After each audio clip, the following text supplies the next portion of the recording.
अस्सलामुअलैकुम दोस्तों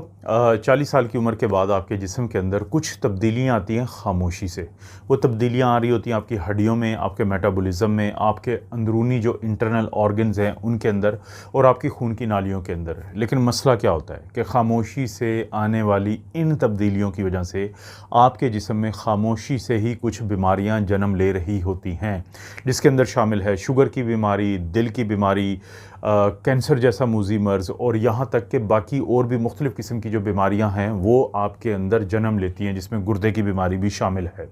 लेकिन मसला क्या होता है? मसला ये होता है कि 40 साल की उम्र के बाद ये तब्दीलियाँ आई, 40 साल की उम्र के बाद ये मसाइल बने, बीमारियाँ बनी, लेकिन जब तक आपको पता चलता है तो या तो ये बहुत आगे बढ़ चुकी होती हैं या इनकी कॉम्प्लिकेशन या मसाइल इनके सामने आ चुके होते हैं। तो बहुत ज़रूरी है कि खामोशी से होने वाली इन तब्दीलियों और ख़ामोशी से आपके ऊपर हमला आवर होने वाली इन बीमारियों को पकड़ा जाए वक़्त से पहले। और इसका क्या तरीका है? इसका तरीका ये है कि अपनी उम्र के हिसाब से कुछ टेस्ट करवाए जाएँ और फिर हर कुछ अरसे के बाद उनको दोबारा करवाया जाए। तो आज की वीडियो का मौजू भी यही है कि 40 से 50 साल, 50 से 60 साल और 60 से 70 और आखिर में 70 से ज़्यादा उम्र के लोगों में कौन से टेस्ट हैं जो करवाने चाहिए, और अहम बात क्या है कि इन टेस्ट को हर कितने अरसे के बाद फिर दोबारा करवाना चाहिए। तो इस बारे में हमने बात कर, सबसे पहले बात कर लेते हैं उस एज कैटेगरी की कि जिसमें चांसेस हैं कि आप भी मौजूद हों, जो कि 40 साल से लेकर 50 साल की उम्र तक की कैटेगरी है। इस कैटेगरी की ख़ास बात जो आपके समझने के लिए ज़रूरी है कि इस 10 साल के दौरान हम आम तौर पे महसूस करते हैं कि हम ठीक हैं, लेकिन उसी वक्त में हमारी ज़िंदगी में कुछ रिस्क फैक्टर होते हैं। जैसे हमारे ख़ानदान में शुगर का मसला होता है, ब्लड प्रेशर का, या हमारे ख़ानदान में दिल की बीमारी आई हुई होती है और जल्दी अटैक हो रहे होते हैं, जल्दी उम्र में लोगों को, हमारे बुज़ुर्गों को अटैक हुए होते हैं। इसी तरह से ख़ानदानों में कैंसर का, यानी रिस्क फैक्टर मौजूद होते हैं, लेकिन हम अच्छा महसूस कर रहे होते हैं कि हमें तो कोई प्रॉब्लम नहीं है, लेकिन कहीं ना कहीं हमारे अंदर इशू चल रहा होता है जिसको हम मालूम नहीं कर पाते। तो कौन से फिर टेस्ट ज़रूरी होते हैं? एक तो ये है कि ब्लड प्रेशर हर साल आप ज़रूर एक दफ़ा चेक करवाएं अगर आपको अभी तक ब्लड प्रेशर का मसला नहीं है। इसी तरह से वो लोग जिनको शुगर नहीं है वो हर 1 से 2 साल के बाद अपना फास्टिंग ब्लड शुगर चेक करवाएं, या फिर 3 और साथ, या नहीं बल्कि और साथ HbA1c यानी 3 महीने का जो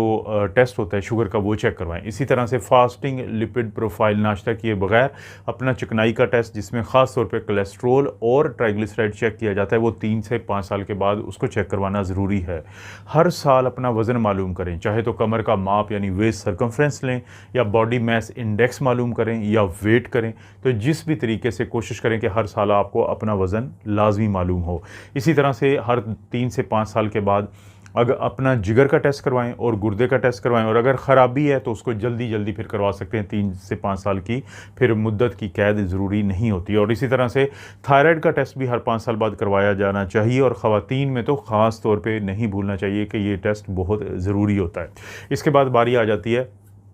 कि जो आपने देखा होगा कि ये हम आई एग्ज़ामिनेशन करवाते हैं। हर 2 साल के बाद आंखों के डॉक्टर के पास जाके अपना मुआयना ज़रूर करवाएं। 40 से 50 साल की उम्र की स्पेशली मैं बात कर रहा हूँ। और इसी तरह से सालाना अपने दांतों को ज़रूर चेकअप करवाएं। अब ख़वातीन से मुतल्लिक 2 ऐसे टेस्ट हैं जो उनके समझने के लिए ज़रूरी है कि जैसे मैंने कहा था कि अगर ख़ानदान में कैंसर का मसला हो तो इस चीज़ को पहले जल्दी पकड़ा जा सकता है, कि हर 2 साल के बाद अपना पेप स्मेयर का टेस्ट करवाएं, तो वो बहुत ज़रूरी है। और इसी तरह से आप कोशिश करें कि हर 1 से 2 साल के बाद आपका जो एक मेमोग्राफी का टेस्ट होता है ब्रेस्ट कैंसर को पकड़ने के लिए, तो 1 से 2 साल बाद भी हो सकता है, लेकिन अगर किसी के ख़ानदान में कोई रिस्क फैक्टर है तो 40 साल के बाद हम जल्दी भी करवा सकते हैं, 6 महीने बाद, साल बाद भी करवा सकते हैं। तो ये जो टेस्ट हैं ये 40 साल से लेकर 50 साल की उम्र के लोगों को समझना चाहिए कि उनको ज़रूर करवा लेना चाहिए, और हर इतने अरसे के बाद ये दोबारा होना चाहिए, रिपीट होना चाहिए, जिसका मैंने जिक्र किया। इसके बाद बारी आती है 50-60 साल से लेकर 60 साल की उम्र तक के लोगों की, और ये वो उम्र होती है कि जिसके अंदर शुगर, ब्लड प्रेशर, दिल के अटैक और कैंसर, इस तरह की जो बीमारियां होती हैं इनके ख़तरात पहले से भी ज़्यादा बढ़ जाते हैं। इसलिए बहुत ज़रूरी है कि कुछ टेस्ट आपके लिए लाजमी हैं। देखें, एक तो जो हमने बात की थी 40 साल से लेकर 50 साल के दरमियान जो टेस्ट करवाने होते हैं वो तो आप करवाएंगे, लेकिन उसके साथ साथ फिर मखसूस टेस्ट भी हैं इस उम्र के दौरान। एक होती है कोलोनोस्कोपी, कि कैमरा डाल के तो बड़ी आंत का मुआयना किया जाता है, और इसी तरह से स्टूल ऑकल्ट ब्लड टेस्ट, कि आपका जो पखाना होता है उसके अंदर ऐसा खून जो कि आपको आंखों से नज़र नहीं आता, तो उसका टेस्ट करवाया जाता है। और कोशिश की जाती है कि 50 साल की उम्र के बाद एक दफ़ा ये करवाया जाए, और अगर ये नॉर्मल आता है तो हर 10 साल के बाद करवाया जाए। दूसरा टेस्ट जो 50 साल की उम्र पे जाके करवाया जाता है उसे हम बोन स्कैन कहते हैं, डेक्सा स्कैन कहते हैं, बोन डेंसिटोमेट्री टेस्ट कहते हैं। और ये ख़ास तौर पे उन ख़वातीन में तो बहुत ही ज़्यादा अहम हो जाता है कि जो मीनोपॉज, जिनको माहवारी रुक चुकी हो, और ये हर 5 साल के बाद करवाना होता है। मर्दों में एक और मखसूस किस्म का टेस्ट होता है जिसको हम PSA, प्रोस्टेट स्पेसिफिक एंटीजन, गदूद यानी प्रोस्टेट जो मर्दों में मौजूद होता है, ख़वातीन में ज़ाहिर है वो नहीं है, तो हर 1 से 2 साल के बाद उसका ये स्क्रीनिंग टेस्ट है उसके कैंसर को पकड़ने के लिए। इसी तरह से, या 3 से 5 साल बाद भी करवा लें तो बेहतर है। इसी तरह से हर 1 से 2 साल के बाद अपनी जो हेयरिंग टेस्ट होता है, सुनाई देने का टेस्ट होता है, वो इस उम्र के दौरान 50 से 60 साल की उम्र के दौरान बहुत अहम हो जाता है। और वो लोग जो हैवी स्मोकर हैं, वो लोग जो बहुत ज़्यादा सिगरेट पीते हैं, तो उनके लिए ज़रूरी है कि वो चेस्ट एक्सरे करवाया करें हर 1 से 2 साल के बाद, या लो डोज CT स्कैन हम कहते हैं, कि जिसके अंदर रेडिएशन या शुआएं जो है बहुत ज़्यादा नहीं होती, तो चेस्ट का, फेफड़ों का CT स्कैन करवाया जाता है, ताकि जो कैंसर का रिस्क होता है, फेफड़ों का जो कैंसर होता है बहुत ज़्यादा होता है इन हैवी स्मोकर्स में, तो उसको वक्त से पहले पकड़ा जा सके। तो 50 साल से लेकर 60 साल की उम्र के दरमियान जिनकी ये कैटेगरी में आते हैं, तो उनके लिए ये टेस्ट बहुत ज़रूरी होते हैं। दोस्तों, अब हम दाखिल होते हैं थोड़े से नाजुक फेज़ में, जो है 60 साल से लेकर 70 साल की उम्र के दौरान, क्योंकि इस दौरान ये बीमारियां कुछ ज़्यादा ही हो जाती हैं, इसलिए बहुत ज़रूरी है कि इनका ख्याल रखा जाए। इससे पहले के जो 50 साल से 60 के जो टेस्ट हुए थे वो करवाने हैं, और उसके साथ साथ कुछ टेस्ट जो है उनकी तरतीब समझ लें कि हम तब्दील करेंगे, और कुछ नए टेस्ट होंगे कि जो इस 10 सालों में करवाने ज़रूरी हैं। दिल की इवैल्यूएशन बहुत अहम हो जाती है, क्योंकि ECG करवाएं, हर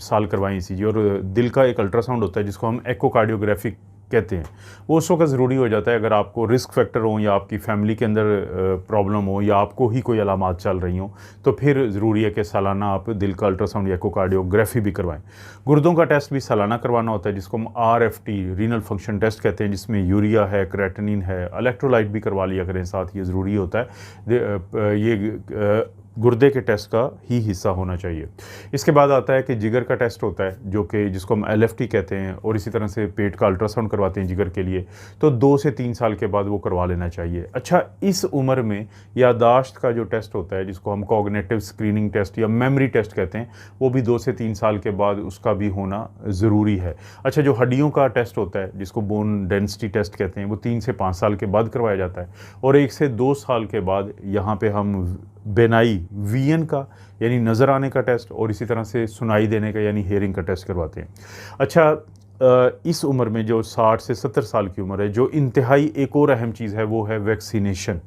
कि हर साल जो है वो इन्फ्लुएंज़ा, फ्लू का वायरस नया आता है तो उसकी वैक्सीन का जायज़ा लिया जाता है, और एक दफ़ा कम अज़ कम, या हम आमतौर पे कहते हैं 5-10 साल के बाद नमूनिया की वैक्सीन भी जो है वो लगी हो, और इसी तरह से एक दफ़ा शिंगल जो एक वायरस जो होता है, शिंगल वैक्सीन, तो वो भी लगी हो। तो 60 से 70 साल की जो नाजुक उम्र है उस दौरान ये टेस्ट ज़रूरी है। सबसे आखिर में हम बात करते हैं उन तमाम लोगों के लिए कि जिनकी उम्र 70 साल से ज़्यादा हैं। 70 साल से ज़्यादा उम्र के जो बुज़ुर्ग हैं, आपने देखा होगा हड्डियों की कमज़ोरी और दिमागी मसाइल की वजह से वो गिरते रहते हैं।